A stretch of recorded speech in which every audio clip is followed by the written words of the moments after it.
Assalamualaikum warahmatullahi wabarakatuh. Baik, hadis ni ada hadis daripada riwayat Ubay bin Ka'ab radhiyallahu an. Di dalam Sahih Al-Jami' nombor 1778, dan status hadis ni adalah hadis yang hasan, sebagaimana yang dikatakan oleh Syekh Al-Albani rahimahullahu taala. Baik, hadis dia lafaz dia ada beberapa lafaz, antaranya innallaha daraba ad-dunya limat'ami ibni adama mathalan. Ini satu lafaz. Nabi SAW bersabda, sesungguhnya Allah membuat perumpamaan, daraba ad-dunya, membuat perumpamaan dengan dunia. Ini perumpamaan dunia ini Allah buatkan perumpamaan dia limat'ami ibni adama mathalan, dengan makanan anak Adam. Innallaha daraba ad-dunya limat'ami ibni adama mathalan. Sesungguhnya Allah telah membuat perumpamaan dunia dengan makanan anak Adam sebagai mathal, sebagai perumpamaan. Wa daraba mat'ama ibni adama mathalan lid-dunya. Dan Allah membuat perumpamaan makanan anak Adam itu perumpamaan untuk dunia. Maknanya perumpamaan untuk dunia ni, kalau kamu nak tengok dunia, kamu tengok makanan kamu. Wa in qazzahahu wa mallahahu. Walaupun kamu dah letak bumbu, kamu dah letak garam, kamu dah letak macam-macam rempah ratus dan macam-macam segala-galanya. Kemudian Nabi SAW sebut dalam lafaz yang pengakhiran hadis itu, Nabi kata fanzur ila ma yasir, maka lihatlah apa pengakhirannya. Maka lihatlah apa yang akan terjadi pada pengakhirannya. Fanzur ila ma yasir. Inna mat'ama ibni Adam qad duriba mathalan lid-dunya. Itu dalam sebahagian lafaz lain, wa in qazzahahu wa mallahahu fanzur ila ma yasir. Maknanya di sini, hadis ini, maksud hadis ini, yang pertama, hadis ini kata para ulama memberikan satu perumpamaan kepada kita untuk menggalakkan kita ini tetap zuhud di dunia ini. Apa maksud zuhud? Zuhud ni adakah maknanya kita tinggalkan dunia? Tak. Ya, kita manfaatkan dunia kita ni untuk akhirat, untuk dekatkan diri kita kepada Allah. Tetapi dunia itu kita hanya pegang di tangan, tapi jangan pegang di dalam hati. Kan? Apa indikator kita nak tahu dunia ni kita pegang di tangan dan tak di hati? Maksudnya, kata ulama salaf, antaranya yang mudah untuk kita nak faham, praktikal dia, antaranya riwayat dalam kitab Az-Zuhud oleh Imam Ahmad, dan juga Abdullah, ataupun riwayat daripada Waqi' Ibn Jarrah, dan juga ulama, sebahagian kumpulan daripada ulama salaf. Mereka kata, kalau kamu dapat sesuatu daripada urusan dunia, kamu bersyukur. Kalau kamu tak dapat, kamu tak rasa menyesal, ataupun kamu tak rasa macam sedih, kecewa dan sebagainya. Maknanya, kan, contohnya kalau kita dapat sesuatu keuntungan, kita bersyukur. Kalau kita tak dapat, kita rugi, katakan, kita meniaga, kita untung, alhamdulillah. Kalau kita rugi, alhamdulillah ala kulli hal, kan Nabi ajar, kan, alhamdulillah bi ni'matihi tatimmu shalihat. Kalau benda yang kita tak berapa suka, rugi, katakan, alhamdulillah juga ala kulli hal. Dalam setiap keadaan kita bersyukur. Maknanya, kata sebagian ulama salaf, kalau kita dapat, kita bersyukur. Kalau kita tak dapat, jangan kita terlampau sedih. Jadi dia jadi masalah tak zuhud ni, bila tak zuhud ni, itu takrif zuhud lah. Maknanya kalau kita dapat, kita bersyukur. Kalau tak dapat, dia marah, mengungkit. Macam tadi contoh orang yang meniaga yang tak zuhud. Kalau orang meniaga yang zuhud, contoh dia jual nasi lemak lah, katakan, ada sehari dia jual habis laku, semua orang beli, habis sekejap je, maknanya laku. Katakan ada waktu yang dibuka, dia jual nasi lemak, hujan lebat, katakan, orang pun tak beli. Hari itu tak ada langsung orang beli, jadi dia pun reda dengan ketentuan Allah, kan. Dia tak tamak, kan, dia tak mula salahkan orang lain. Contoh dia tak zuhud, contoh yang tak zuhud dengan perniagaan dia tadi, atau dengan dunia tadi, contoh dia buat apa? Dia kata, simpan nasi lemak ni untuk esok, aku jual balik untuk esok. Padahal nasi lemak tu boleh jadi basi, kan? Dia takut rugi. Ini masalah peniaga-peniaga zaman sekarang. Itu yang jadi keracunan tu. Kan kita dengar sekarang ni banyak kes. 2-3 minggu lepas kes di sekolah mana dah. Kat Ipoh kat sekolah. Siang budak-budak keracunan makanan. Berapa ratus orang? 100 orang. Ada yang masuk ICU. Itu satu lagi yang kes dekat Terengganu tu. Dekat RNA. Mati. Sebab apa? Rupanya makanan tu dah rosak. Dia pasal apa? Pasal nak untung kan.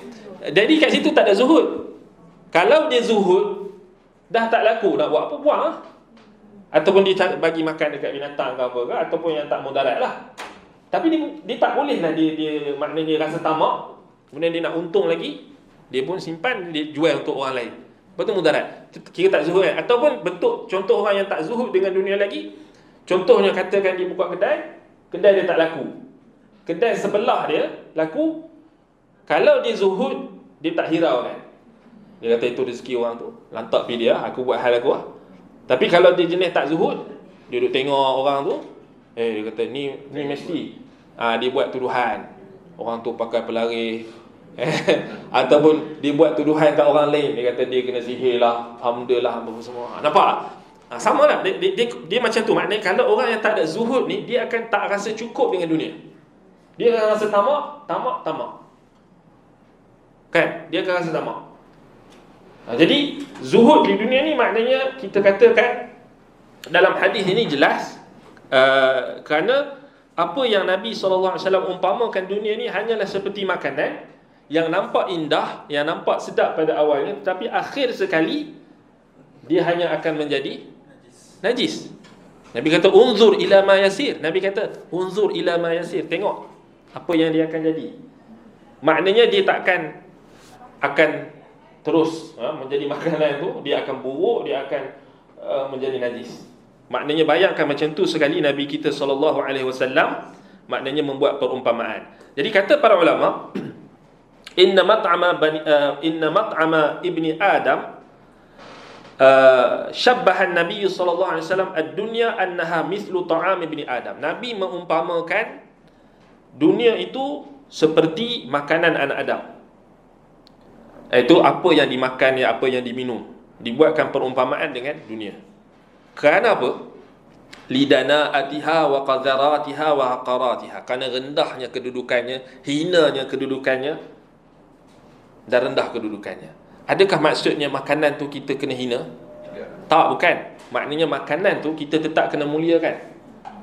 Muliakan makanan tu maksudnya kerana kita nak makan makanannya. Contoh bentuk Nabi muliakan makanan, memang makanan kita kena muliakan. Muliakan ni bukan sembah makanan tu. Muliakan. Dia kena dia konsep ulu tu tetap kena explain kan. Sebab ada orang yang sampai tahap makanan tu disembah. Ada. Contoh di mana, di Chile ke kat mana, dekat tak salahnya dekat area Afrika. Kat mana kan? Dia orang kan tanam cili kan. Cili yang dia orang buat apa tu, benda sos tu, apa benda tu. So dia orang siap buat macam setiap tahun dia orang ada dia orang punya perayaan penuaian dia orang tu, hari tuaian tu. So dia orang akan buat majlis, dia orang akan buat apa dia offering majlis, dan dia orang akan buat patung cili tu. Cili tu patung orang buat macam replika besar. Kemudian dia orang akan, yelah memang tak sujud kat situ, tapi dia orang akan ambil berkat lah. Macam tu lah. So, taklah sampai tahap tu kan. Makanan tu maknanya kita sembah tu, tapi ada tak? Ada, memang ada orang sembah makanan kan. Cuma kita hormat makanan tu macam yang Nabi SAW tunjukkan. Maknanya kalau makanan tu kita tak suka, kita jangan cela dia. Cukup kita tak nak, kita tinggalkan makanan tu, tapi jangan cela. Jangan apa benda lah makanan ni gini-gini kan. Orang mesti akan tanya macam mana kalau kita kritik makanan tu dari sudut kurang masin, kurang masam ke, kurang manis ke apa. Itu sekadarnya lah. Contoh macam orang yang kerja dekat restoran kan. So dia tanya pandangan dia punya customer, macam mana makanan saya, okey sekian, dia bagi rating dan sebagainya. Itu tak dikira mencela makanan lah, sekadarnya lah. Tapi janganlah sampai dicela terus makanan tu. So yang Nabi SAW tunjukkan kepada kita, tak cela lah. Memang tak boleh cela langsung makanan. Sebab dia adalah rezeki daripada Allah Subhanahu Wa Taala, kan? Jadi kat sini dia adalah menunjukkan kehinaan. Maknanya dari sudut Nabi kata fanzur ila ma yasir tu. Hina tu bila Nabi suruh kita tengok yang pengakhiran dia. Kerana dia akan akhir sekali jadi tinja, akan jadi najis. Jadi kata para ulama lagi, di sini juga memberikan kepada kita penjelasan bahawasanya haqaratid dunia, rendahnya dunia ni. Sebab Nabi umpamakan dengan makanan yang jadi najis. Jadi kalau kita faham tu, kita ada rasa macam nak bangga dengan dunia ni? Tak ada lah. Nak nilai sesuatu pun, kita nak nilai dengan dunia pun tak. Maknanya kita akan rasa macam tak, langsung tak boleh. Sebab kalau kita tengok perumpamaan lain, Allah Ta'ala umpamakan dunia ni, Nabi umpamakan dunia ni macam bangkai anak kambing yang cacat. Nabi tanya kat sahabat kan, kamu nak tak? Semua tak nak. Semua tak nak. Kalau macam tai tadi sama, nak tak? Tak nak semua. Semua tak nak kan? Tapi kalau yang makanan tu sebelum jadi najis, semua orang nak.